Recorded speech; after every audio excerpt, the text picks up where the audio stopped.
bienvenue à Elite Plus. Aujourd'hui, on va parler de la fameuse drive.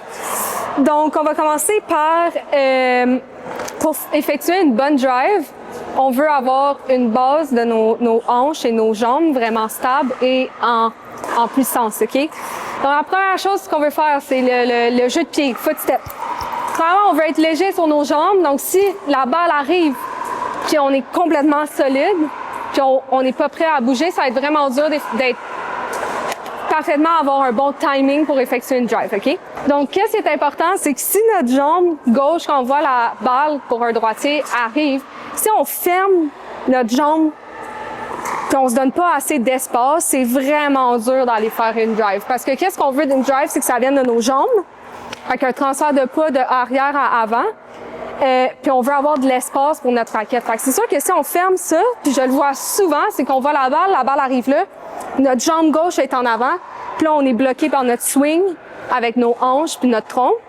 Donc qu'est-ce qu'on veut, c'est la première étape, c'est de mettre notre jambe en avant de nous. Moi j'aime ça l'avoir environ ici ou un peu plus ouvert.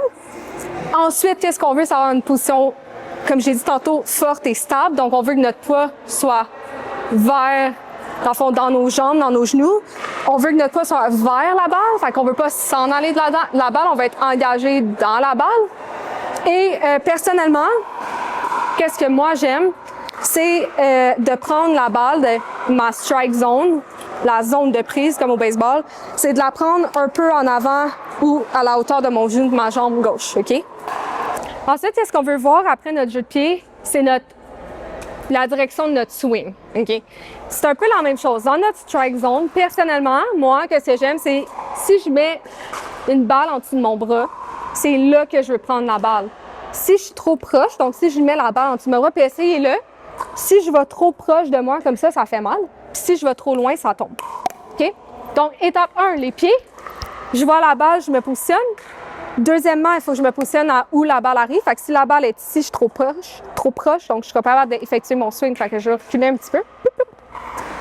Et comme j'ai dit, notre swing path, qu'est-ce que j'aime faire comme allusion, comme exemple, c'est imaginer, tu sais, les gros ballons lourds, des medicine balls, quand on la lance, si je lance cette medicine ball-là, si je fais juste lancer avec mon tronc, ça va me faire mal. Deuxièmement, si je finis mon mouvement là, elle va partir là. Si je finis mon mouvement là, la balle va partir là. Donc, qu'est-ce que je veux? C'est imaginer une grosse balle, puis tu veux la lancer. On part de la jambe arrière. On pousse dans nos jambes vers la balle, comme j'ai dit tantôt, avec notre grosse medicine ball, puis on finit notre mouvement vers l'avant. Si on fait pas ça, puis si vous voyez que vos balles, vos drives vont trop hautes, c'est probablement parce que vous levez votre chest, vous levez votre tronc. Fait que si je prends la balle, je la lance comme ça va partir, c'est sûr ça va partir loin, OK? Donc, je vois la balle, je me place dans ma strike zone, un swing comme je lance un ballon, fait que je pars dans l'arrière, pas obligé de faire un gros swing à la Roger Federer, OK? On swing, fait qu'on recule notre raquette, j'attends que la balle rebondisse, quand elle atteint son apex, un peu plus bas, je suis à contact, moi j'aime ça la contacter ici, puis on finit notre mouvement dans la balle. Si je finis mon mouvement, comme j'ai dit, là-bas, la balle va s'en aller probablement à gauche ou à droite ou en haut.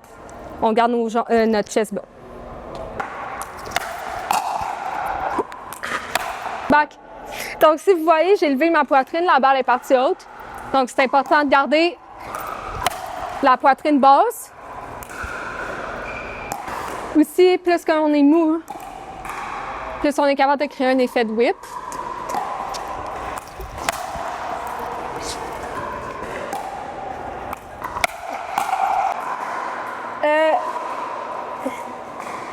Donc, pour faire un petit recap sur qu'est-ce qu'on a vu puis qu'est-ce qu'on a parlé sur une drive, le plus important pour bien l'effectuer, faites juste penser à lancer une balle, une grosse medicine ball qui sont lourdes, puis ça va vraiment vous aider. Donc, plus qu'on est stable d'en bas, plus on fait notre transfert de poids, puis je l'ai pas mentionné, mais plus qu'on est lousse, plus qu'on va avoir un effet de whip, plus qu'on va être capable de mettre de la puissance là-dessus.